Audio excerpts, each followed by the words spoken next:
else is going to beat us.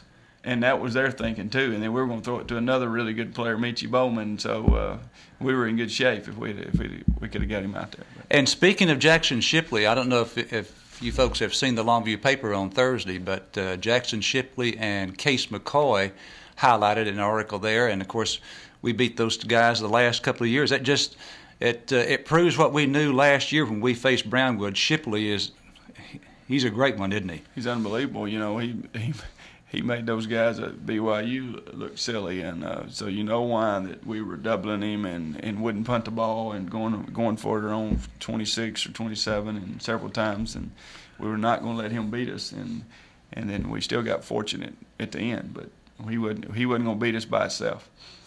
Let's go back to the 2-point conversion. At what point in the game, I guess it obviously would have been in the fourth quarter, was that going through your head and you've already decided, okay, we've got a couple of guys beat up a little bit, not going to go to overtime, going to go for 2? Well, when we scored to make it 21-14, I told the whole staff that we were going for 2. Okay. Unfortunately, our Coach Preston did not hear it. His phones were off, and there was a problem. So it was kind of his phones were. He was coaching, and he's a special teams coordinator, and he had them around his neck or whatever when I said that, and because he would have held them back. He would have told the extra point team and their kicker and their holder and snapper that y'all are not going out. But stuff happens, and it was unfortunate for us because I think it cost us a win. All right, Scott, we've had you comment last week. We did on the JV and the freshmen. 8th grade. Now, I believe I heard you right. Last week you said 90 players out for the 8th grade. I believe it was 88 players, and it's a good group. That's incredible. It is incredible, and it's a good group. And they played Chapel Hill last week just like everybody. We swept, 7th, 8th, 9th, and JV, and the 8th grade as 7th graders. The only game they lost was to Chapel Hill. And Chapel Hill beat them, 2 or 3 touchdowns last year, and then we beat them 30-6 or 30-8, and played very, very well. And our 7th grade won, our 9th grade won, and our JV won. So our JV won 17-14 on a Dakota Tut field goal, 30-yard field goal. So we're excited about that.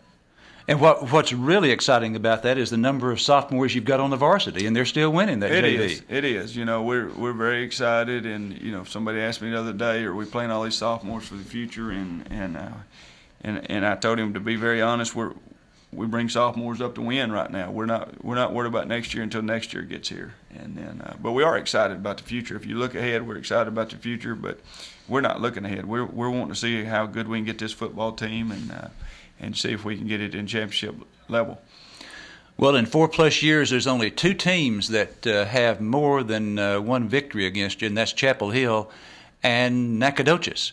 I think we're 1-2 against the Dragons. So tell us what we're going to see here tonight at Bulldog Stadium. Well, same thing. They got a lot of big players, and they've got some speed, and the quarterback's very special. We've got to stop him. He's a runner. He can throw the football very well, but he uses his feet as much as he throws it, and so number one, defensively, we got to stop him. And defensively, they base out of a 4-3 or 4-2-5, whatever you want to call it. They make it an 8-man front, and they run to the ball well, and we got to execute. All right, and kicking. Kicking now, they have a good kicker. They struggle a little bit in the punting area. They have not done very well in the punting unit, and so hopefully we can take advantage of that. But they get a good kicker. They got a great soccer program over there, and I think he's probably a soccer player. But it's going to be a challenge. We felt like we were going in last year. We were quite a bit better, and then we went over and didn't play very good. And so this year we've got to play a lot better than we did Friday night. We got to match our intensity that we played with last Friday, but we got to play better. Everybody was. I got a lot of sympathy calls. Everybody would say, "Hey, we played great," and we didn't play great. We played hard, and we was fired up about that. But there's no sympathy wins. We've said that time and time again, and we've had too many victories to have sympathy wins around here, and we really felt like we could win the game. We were going to win the game, and I felt like it easily could have went our way. Now, you've been pretty open with us about how the practice sessions have gone. You know, a couple of weeks ago, you told us you had a bad one on Wednesday before the Lindale game. What's it been like this week? Very good. Very good. You know, we came, first of all, Saturday after the loss, we had 100% in attendance except for about 3 or 4 seniors that had to take the ACT. And they were, you know, a couple of receivers that I kind of sit down a little bit, and senior receivers, and put sophomores in. They were kind of the first ones there, and they wanted to say, "Coach, we want our job back." And I said, "Well, that's what it's all about. It's competition and performance." And so it's production. It's production. I told them it's production world. You got to get in there, produce, and practice, and see what you could do in a game. And I said, "But we got to see some changes in practice," and they did. And they're going to start. And so it is. It's been very good practices. We have not had a bad practice, and we're excited on how we've practiced. We've felt like we've gotten better this week, and see if we can perform tonight. I want to get your comments on one player on offense, Clint Cage at Chalk Talk this last week. Of course, he made several catches. He had one drop ball, but you showed about 4 or 5 times a block that he made. And it was one of the better ones I've seen this year. The Chapel Hill fella literally left his feet as he landed on his back. And he's really improved his blocking, hasn't he? Well, he's gotten so much more physical. He's gotten bigger and stronger, and he's gotten so much more physical. And, you know, he's taken pride in the blocking part of it. And he's a great asset for us, because if you have a tight end, you know, he's a la Murphy.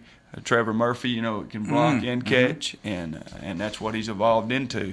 And last year, you know, we felt like he wasn't taking as much pride in the run game as he was the pass game, and he has really taken a lot of pride in it, and he's a great player for us right now. And he's also a go-to guy in the passing game. And you know, if we get zoned a lot, then he's definitely going to catch some balls. But we're excited about his play and his leadership so far.